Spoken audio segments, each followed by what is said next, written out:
I think I just had some influences from one of my uncles who was a physician.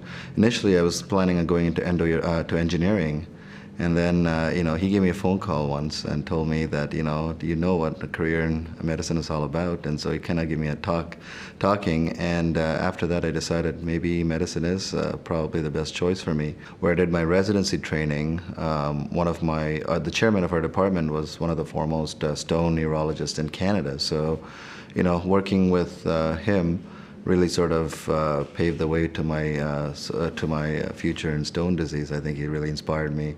So when they come to see me, they've just had their first stone attack or subsequent stone attack. They've just gone to the emergency room and they're in excruciating pain.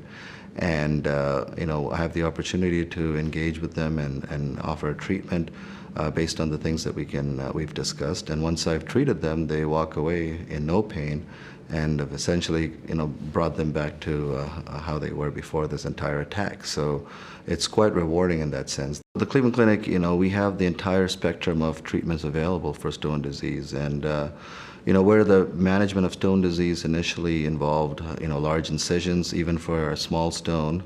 Now we rarely do that, and most of the treatment for stone disease is done with very, very minimally invasive techniques. We have a very high volume center here, and so with stone disease, if we're doing this day in and day out, one gets really good at it, and I think that's very important. What I'm doing is really expanding our stone center from the main campus out to the east side at Hillcrest to make a comprehensive stone center there as well, because we have a very, very large population in need of stone-related treatments. And so for that reason, I think it's something to be proud of in that, in the last 2 years, we've really made a full-scale stone center there.